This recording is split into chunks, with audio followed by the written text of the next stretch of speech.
Mais voilà le truc. Je n'ai pas abandonné. Je n'ai pas reculé. Je suis sorti de là pour préparer la prochaine audition. Et l'audition d'à côté, l'audition d'à côté. J'ai prié.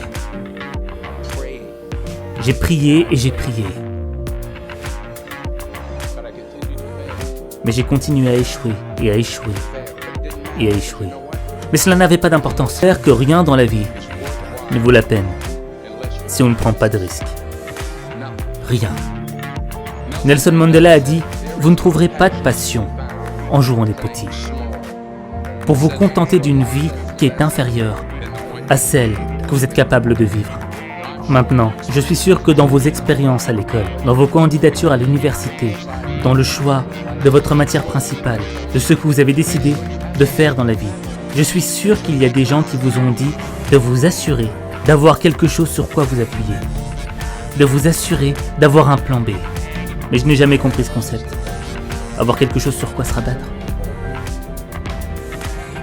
Si je dois tomber, je ne veux pas me rabattre sur autre chose que ma foi. Je veux tomber en avant. Je me suis dit qu'au moins de cette façon, je verrai ce que je vais frapper. Tomber en avant. C'est ce que je veux dire. Reggie Jackson a frappé 2600 fois dans sa carrière. Le plus grand nombre de l'histoire du baseball. Mais on n'entend pas parler des frappes. Les gens se souviennent uniquement des home runs. Tomber en avant. Thomas Edison a mené 1000 expériences ratées. Le saviez-vous? Je ne le savais pas. Parce que la 1001e était l'ampoule. Tomber en avant. Chaque expérience ratée est un pas de plus vers la réussite. Vous devez prendre des risques. Et je suis sûr que vous avez déjà entendu cela. Mais je veux vous parler de la raison pour laquelle c'est si important. J'ai 3 raisons. Et ensuite, vous pourrez prendre vos iPhones. D'abord, vous allez échouer à un moment donné de votre vie. Acceptez-le. Vous perdrez. Vous vous mettrez dans l'embarras. Vous serez nul à quelque chose, il n'y a aucun doute là-dessus. Je sais que ce n'est pas un message traditionnel pour une cérémonie de remise de diplôme, mais je vous le dis, acceptez-le, parce que c'est inévitable. Le fait est, et je vais accélérer le rythme, le fait est que chaque diplômé ici, présent, a le talent nécessaire pour réussir. Mais avez-vous le courage d'échouer? Voici mon deuxième point sur l'échec. Si vous n'échouez pas, vous n'essayez même pas. Je le répète, si vous n'échouez pas, vous n'essayez même pas. Ma femme m'a dit cette grande expression. Pour obtenir quelque chose que vous n'avez jamais eu, vous devez faire quelque chose que vous n'avez jamais fait. Vous avez beaucoup investi dans votre éducation. Et les gens ont investi en vous. Et laissez-moi vous dire que le monde a besoin de vos talents. Je suis rentré d'Afrique il y a 2 jours. Donc je divague un peu, c'est à cause du décalage horaire. Je viens de rentrer d'Afrique du Sud. C'est un beau pays. Mais il y avait des endroits où la pauvreté était terrible, la pauvreté qui a besoin d'aide.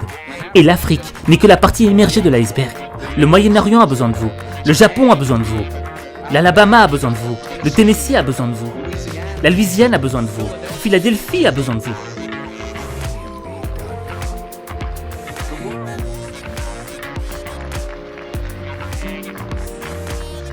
Le monde a besoin de beaucoup et nous avons besoin de vous. Nous avons vraiment besoin de vous, les jeunes. Je veux dire que je ne parle pas pour tout le monde ici, moi je suis vieux, un peu grisonnant. Nous avons besoin de vous, les jeunes, parce que souvenez-vous, il faut vous lancer. Il faut donner tout ce que vous avez, que ce soit votre temps, votre talent, vos prières ou vos trésors. Parce que n'oubliez pas que vous ne verrez jamais un camion derrière un corbillard.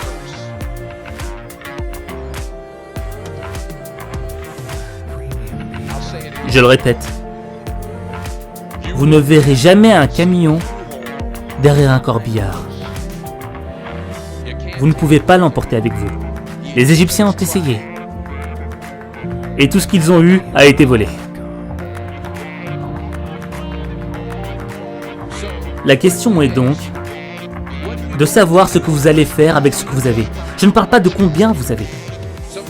Certains d'entre vous sont des hommes d'affaires, certains d'entre vous sont des théologiens, des infirmières, des sociologues, certains d'entre vous ont de l'argent, certains d'entre vous ont de la patience, certains d'entre vous ont de la gentillesse, certains d'entre vous ont de l'amour, certains d'entre vous ont de longues souffrances.